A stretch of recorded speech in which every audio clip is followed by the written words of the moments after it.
Hey, it's Patricia Murphy. It's Monday, and this is Seattle Now.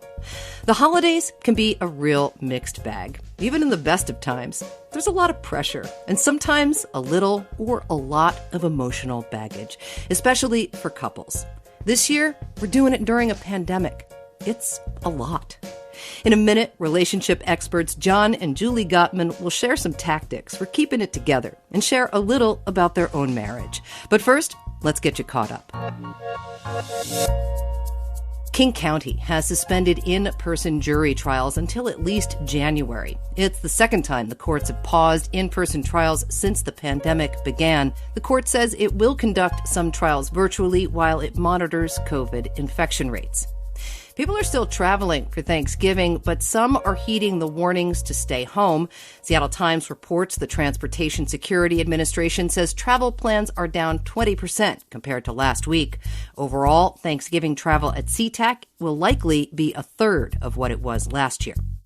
And this Friday's Apple Cup has been called off for the first time since 1944. The annual college football game between UW and WSU won't happen. Coronavirus is making it impossible for Wazoo to abide by Pac-12 rules. The game has been declared a no contest. COVID has changed so much about our lives and our relationships. Being in a marriage or long-term partnership is hard during the best of times. Throw in a global pandemic, economic uncertainty, and now the holidays. It's a miracle we're not all divorced by now. We thought it might be a good time to get some relationship advice from experts John and Julie Gottman. They are the co-founders of the Gottman Institute. John is a researcher, and Julie is a clinical psychologist. Hello. Thank you so much for taking the time. Hi, Patricia. We're thrilled to be here. Yeah. All right. So, my gosh, I don't even know where to begin. You have been talking about relationships for decades. I'm curious what you're hearing from couples about how this time has changed their relationships. It has put couples inside a pressure cooker where the steam is building. It's getting hotter and hotter. Their conflicts are getting terrible. They're completely overwhelmed by their children, if they have them, and their friendships are really compromised by how difficult it is for them to find themselves within the chaos of being inside this pressure cooker. So they really feel trapped, and there's no place for their anger, their irritation at this situation to go except oftentimes against each other. So what we're hearing are increases in domestic violence, increases in yelling and fighting, lots of difficulty being patient and calm and caring of one another, and not getting any time just with themselves to stabilize their relationship. Yeah, the pressures on couples right now are extreme, no doubt. How should we be thinking about this incredibly difficult time? What does support even look like right now? Well, there's a lot of listening that really helps with support. For example, if one person is really experiencing some stress, perhaps at their job or with the kids or with the pets or whoever, the other person really needs to open their heart to stop everything and listen to the pain of that person, their frustration, their anger, and simply empathize. Don't try to solve the problem, but instead empathize with the feelings you're hearing of the other person. One thing we've discovered in our research is that it's important to change a habit of mind where instead of looking for what your partner is doing wrong and trying to correct your partner, you look for what your partner is doing right and express gratitude, even about small things. So couples who get unhappy fail to notice about 50% of the positive things that their partner is doing. So shift to a habit of mind where you're noticing the contributions your partner is making and really saying something about it, just saying, thank you for making the bed, thank you for looking really cute this morning, thank you for making coffee, all of those kinds of things. Really put that habit of mind into the positive range and nurture gratitude rather than irritability. And it's so easy right now because we're stressed out to stay in that negative space. And, we are all stuck at home together. And for a lot of people, this might be very different than what we're used to. Couples have their things, right? Some of them spend a lot of time together. Some of them have pretty independent lives outside of their relationship.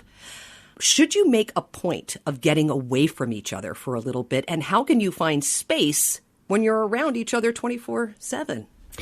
The answer to that question is really very individualized. Some people need a lot of space, particularly folks who are more introverted, while those who really love connecting all the time may need a lot less space.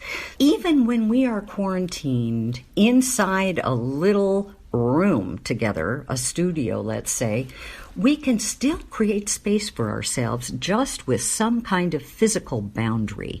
So I've had people sit in closets with a flashlight.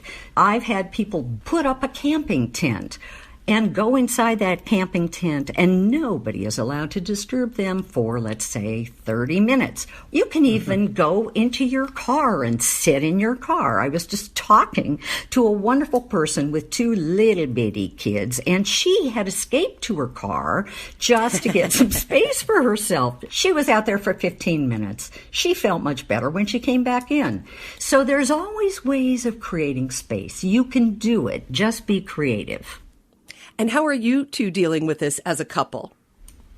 We do have separate rooms we can go to. One can be in the living room. One can be downstairs. We have a little music room. John may go down there. I play a lot of banjo by myself. He plays banjo, so cute. He'll sit in his red chair, which is his favorite place in the universe, actually. No place is better. And he'll move the lever, which is his physical exercise, on the red chair to make it recline. And he'll read. And he'll pull himself into the physics he's reading, and he knows I'm not going to ask him any questions because his answers will go flying over my head. So, that's another way. Read something your partner won't want to know anything about. John, I'm curious if people should be avoiding making major decisions about their relationships right now. I think that's a good idea, because a lot of times when you make a decision in periods of uncertainty where you're not aware of your own sense of danger and physiological arousal, you can make decisions that aren't very thoughtful. Another part of that, Patricia, is that these circumstances that we're living through are very, very extreme.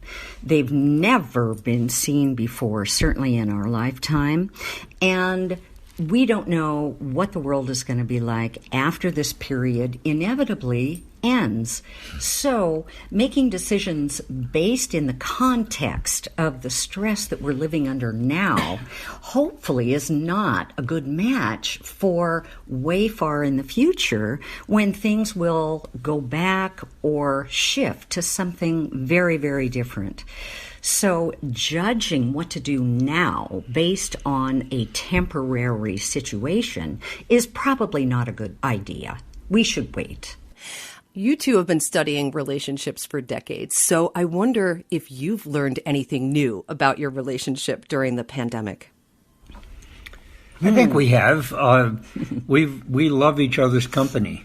Yeah. The thing that's wonderful is that our lives before all of this occurred were very peripatetic. We were traveling all the time. And we, of course, haven't been traveling. It's not safe. And I've really rediscovered how wonderful it is to just be home with John, to just be in safety, in refuge, in nature, because we're incredibly blessed to have a home that is surrounded by nature.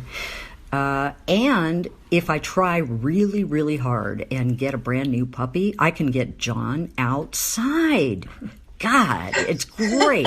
I'm an indoorsman. He's an indoorsman, but now that he's been going outside with me so many times, he's even going outside in the rain, which is really a good thing in the Northwest. So I've discovered that John has a whole nother side to him, and it's wonderful.